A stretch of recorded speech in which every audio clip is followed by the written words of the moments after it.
सत्संगत जी, प्रेम से कहना धन्यकार जी। सत्संगत गुरु की बड़ी कृपा है, रहमत है कि इनके आशीर्वाद से सभी अपना अपना जीवन आनंद में जी रहे हैं। क्योंकि बिना गुरु के ये जीवन का कल्याण नहीं होता, उद्धार नहीं होता। मनुष्य का जो जन्म है और इसे हर पग कदम कदम पर गुरु की ज़रूरत होती है। कहते हैं हद के गुरु बहुत हैं, बेहद का कोई और। बेहद का जब गुरु मिले तो मिले ठिकाना ठौर। कि जब बेहद का गुरु मिलता है तो फिर ठिकाना ठौर मिलता है। इस आत्मा को फिर ये परमात्मा मिलता है और इस आत्मा का यही ठिकाना है। क्योंकि ये ईश्वर का अंश है, संसार में आई है, तो इस परमात्मा से मिलने के लिए ही इसको मनुष्य का जन्म मिला है। ये जन्म जन्मों से भटकी हुई मार्ग भटक गई है। कहते भी हैं आई सीधी राह ते गई न सीधी राह। कि सीधी राह तो आई थी लेकिन सीधी राह नहीं गई, सीधा रास्ता नहीं पकड़ा, इसलिए भटक गई, संसार में उलझ गई। तो संतों महापुरुषों, ये जीवन उलझ गया है। अब इंसान को समझ नहीं है कि वो परमात्मा तक कैसे पहुँचे, अपने सही मार्ग को कैसे चुने और कैसे वो अपना कल्याण करे। वो समझता है कि मैं दुनिया की जो कार्य कर रहा हूँ इनसे मेरा कल्याण होगा, लेकिन नहीं, ये तो सब यहीं रह जाएगा। जब एक दिन बुलावा आएगा परमात्मा का तो सब यहीं पे धरा रह जाएगा, कुछ भी हमारे साथ नहीं जाने वाला। इसलिए महापुरुष समझाते हैं कि कुछ ऐसा समय निकालिए, प्रेम करो भगवान से। कि कुछ ऐसा समय निकालो कि इस परमात्मा से प्रेम करो, इसकी भक्ति करो, इसको अपना बनाओ और अपने जीवन में इसको शामिल करो, अपने हर कर्म में शामिल करो। कहते ना कि संसार में हम जो भी परिवार में काम करते हैं उसमें परिवार वालों का सबका सहयोग होता है, सबकी हाँ शामिल होती है। ऐसे ही इस परमात्मा को अपने हर कर्म में शामिल करना है। जब ये परमात्मा हमारे हर कर्म में शामिल रहता है तो फिर हमसे कोई बुरा कर्म नहीं होता। कहने के लिए तो कहते हैं कि संसार में जो भी कुछ हो रहा है वो सब परमात्मा की इच्छा से हो रहा है, सब इसकी मर्जी से हो रहा है। इसकी इजाज़त के बिना एक पत्ता भी नहीं हिलता। तो एक बार एक भाई साहब मिले तो कहने लगे कि तो आप ये बताओ, ये कहते हैं कि परमात्मा के बिना पत्ता भी नहीं हिलता, तो ये चोर चोरी करते हैं, झूठ बोलने वाले झूठ भी बोलते हैं, बेईमानी करने वाले बेईमानी भी करते हैं, तो ये भी परमात्मा की रजा में हो रहा है। तो समझ में यही आया कि नहीं, क्योंकि इंसान को परमात्मा ने एक बुद्धि दी है, एक विवेक दिया है, क्योंकि उसके पास शक्ति है सोचने और समझने की कि क्या गलत है और क्या सही है, उसके लिए क्या उचित है क्या अनुचित है। तो जो गलत को स्वीकार करता है तो बुद्धि से काम नहीं ले रहा होता है, वो अपने हिसाब से करते चला जा रहा है। इसमें परमात्मा का कोई सहयोग नहीं होता, क्योंकि उसको अच्छा और बुरा सोचने की समझने की परमात्मा ने शक्ति दे रखी है। और ये कि यही ऐसी योनि है कि इसमें ही सोचने समझने की शक्ति है। इसी में इंसान सोच सकता है, समझ सकता है कि सही क्या है गलत क्या है। अब सामने कुआं है और दिख रहा है और ये भी पता है कि मैं इसमें गिरूंगा तो मेरी मौत हो सकती है, मेरी जान जा सकती है, और फिर भी उस कुएं में कूदेगा तो परमात्मा का क्या दोष है? क्योंकि तूने अपनी बुद्धि का इस्तेमाल नहीं किया। तुझे बुद्धि दी थी परमात्मा ने, तुझे समझ दी थी कि इसमें गिरने से मेरी मौत हो सकती है, और फिर भी तू उसमें कूद रहा है, तो इसमें परमात्मा का कोई दोष नहीं है, परमात्मा की कोई इसमें रजा नहीं है। हाँ, ये होता है कि हमारे जीवन में कुछ अचानक कोई घटना घटती है, चाहे अच्छी या बुरी, तो वो परमात्मा की इच्छा से होता है।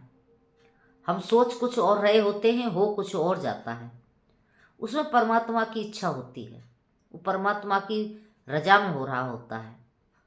सोचने के लिए तो हम बहुत कुछ सोचते हैं कि हमारे लिए ये हो जाए वो हो जाए, लेकिन होता तो नहीं है। होता तो वही है जो इसको परमात्मा को मंजूर होता है। लेकिन अच्छे बुरे की हमको परख है कि अच्छा क्या है, बुरा क्या है। लेकिन संसार में फिर भी इंसान करते चले जा रहा है, क्योंकि कहते भी हैं जो आयो जा काम को बाप होए न और। एक बार बाबा जी के पास दो महात्मा आए। एक महात्मा ने कहा, बाबा जी,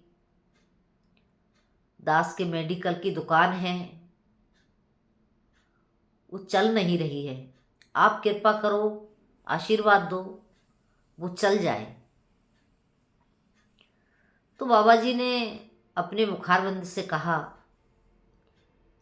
कि आप ऐसा करो कि कबाड़े की दुकान खोल लो। अब वो महात्मा मन में सोचने लगा, मैं पढ़ा लिखा, मैंने डिग्री ली है, और बाबा जी कबाड़े की दुकान के लिए कह रहे हैं, क्या मैं कबाड़े की दुकान के लिए बना हूँ? कबाड़े की दुकान खोलूंगा मैं? वो सोच रहा है। कैंटीन में चला गया, सामने बैठा है, चाय पी रहा है, सोच रहा है। उसको दूसरा जो व्यक्ति आया था वो मिलते हैं, और महापुरुष देखते हैं कि बड़ा उदास है, ये क्या बात है? महात्मा पूछ लिया कि महापुरुषों क्या बात है, आप इतने उदास क्यों हो? तो कहने लगे कि दास बाबा जी के पास गया था आशीर्वाद मांगने के लिए। दास की मेडिकल की दुकान है, अब वो चल नहीं रही है, तो बाबा जी ने मुझे आशीर्वाद दिया है कि मैं कबाड़ की दुकान खोलूं। तो कहने लगे कि दास भी गया था बाबा जी के पास, दास ने भी आशीर्वाद मांगा। दास की कबाड़ की दुकान है, वो चल नहीं रही है। दास ने अरदास की, बाबा जी कृपा करो मेरी दुकान चल जाए। तो बाबा जी ने दास को आशीर्वाद दिया है कि तुम मेडिकल खोल लो। कहने लगे, अच्छा, कि मेडिकल वाले के लिए तो कहा है कबाड़ की दुकान खोलो, कबाड़ वाले को कहा है मेडिकल की दुकान खोलो। अब दोनों आप सही में सोचने लगे, कहने लगे कि ऐसा है कि आप मेरा अनुभव लो और मैं आपका अनुभव लेता हूँ। आप मुझे दवाइयों के बारे में समझाइए, मैं आपको कबाड़ के बारे में समझा देता हूँ। हम दोनों अपना अपना कारोबार चेंज कर लेते हैं। दोनों ने वैसा ही किया। मेडिकल वाले ने कबाड़ की दुकान को संभाला और कबाड़ी वाले ने मेडिकल को संभाला। अब देखते ही देखते दोनों के बिजनेस इस तरह से चलने लगे कि दिन रात चौगुना होता रहा। तो सत्संग जी, अब सोचने की बात यह है कि एक पढ़ा लिखा इंसान, उसको तो बिना पढ़ा लिखा लोग भी, पढ़ा लिखा, कम पढ़ा लिखा या अनपढ़ भी कर सकता है। लेकिन वही बात कि जो आया ज्या काम को बाप होए न और, कि जिस काम के लिए परमात्मा ने जिसको बनाया है वो वही करता है, और वह करीब हो ही पाता है, उससे और होता भी नहीं है।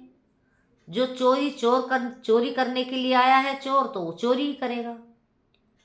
जो भक्ति करने के लिए आया है वो भक्ति करेगा, परोपकार करने के लिए आया वो परोपकार करेगा। जिस काम के लिए परमात्मा ने संसार में जिस व्यक्ति को भेजा है वही करेगा। लेकिन फिर भी हमने अपनी बुद्धि और सोच से काम लेना है, समझदारी से काम लेना है कि सही क्या है, गलत क्या है। तो वो तो गुरु का आशीर्वाद था, जिसमें गुरु की रजा शामिल थी। सत्संगत जिस कर्म में गुरु की रजा होती है, जिस कारोबार में गुरु का आशीर्वाद होता है, वो तो बढ़ना ही बढ़ना होता है। तो हम सभी सत्संगत गुरु के साथ जुड़े हैं और सद्गुरु माता जी भी आज सबको आशीर्वाद दे रहे हैं, सबके जीवन का कल्याण कर रहे हैं। तो हमने अपने जीवन को उस मार्ग पर चलाना है। कभी कभी कहते हैं कि सत्संग में जब जाने के लिए हम तैयार होते हैं तो माया जन किस किस रूप में हमको रोकती रहती है। कभी कभी तो हमारा मन ही हमारी माया, हमारे लिए माया बन जाता है। मन ही एक माया का रूप धारण कर लेता है कि आज सत्संग में नहीं जाना है, और हम सत्संग से रह जाते हैं। तो सत्संगत सदगुरु के चरणों में यही अरदास प्रार्थना कि दातार आप कृपा करो, रहमत करो, इस माया को हमारी भक्ति से दूर रखो। हमारी भक्ति में ये माया कभी भी व्याधा ना डाले। हम आपकी भक्ति करते रहें, आपके चरणों में जुड़े रहें। ऐसी अरदास प्रार्थना हमने हमेशा करते रहें। जब हम ऐसे अरदास करते हैं तो ये निराकार सद्गुरु कृपा करते हैं और इस सहज में ही फिर अपने भक्त को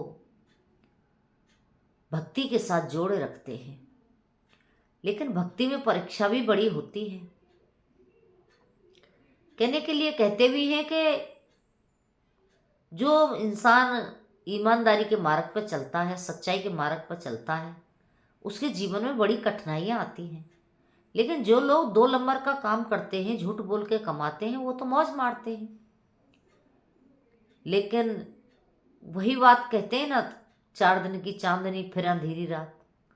वो कुछ दिन के लिए तो चमकता है, लेकिन फिर हम बाद में देखते हैं किस तरह से हमारे जीवन में घटनाएं घटती हैं।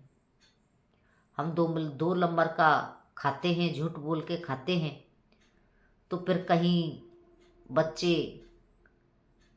के रूप में ये माया हमारी खर्च होती है। कोई लंगड़ा, कोई लूला, कोई बहरा, किस तरह से फिर हमारे जीवन में ये परमात्मा वो भोगने के लिए दे देता है और फिर वो भोगना पड़ता है। और वो धन जितना भी हम फिर कमाए होते हैं 2 नंबर का, वो सब फिर उन पर खर्च होता रहता है। और ईमानदारी के जो मार्ग पर चलता है, उनके बच्चे भी हष्टपुष्ट होते हैं और लायक होते हैं, संसार में इज्जत के साथ जीते हैं, मेहनत करते हैं और कुछ बन के भी दिखाते हैं, जिनकी मेहनत की कमाई होती है।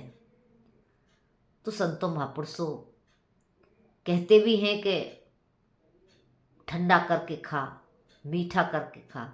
जब ठंडा करके और मीठा करके जो व्यक्ति खाता है, मेहनत का खाता है, ईमानदारी का खाता है, उसके जीवन में उतार चढ़ाव तो आते हैं, कठिनाई तो आती हैं, लेकिन ऐसी परेशानियां नहीं आती कि उसे जीवन भर भोगनी पड़े।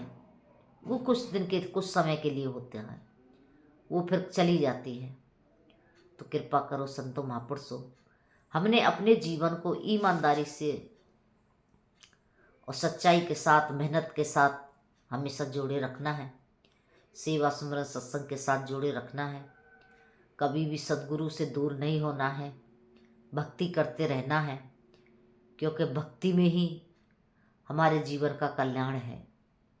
हमारी आत्मा की मुक्ति भक्ति करने से ही होगी, अन्यथा तो बात नहीं बन सकती।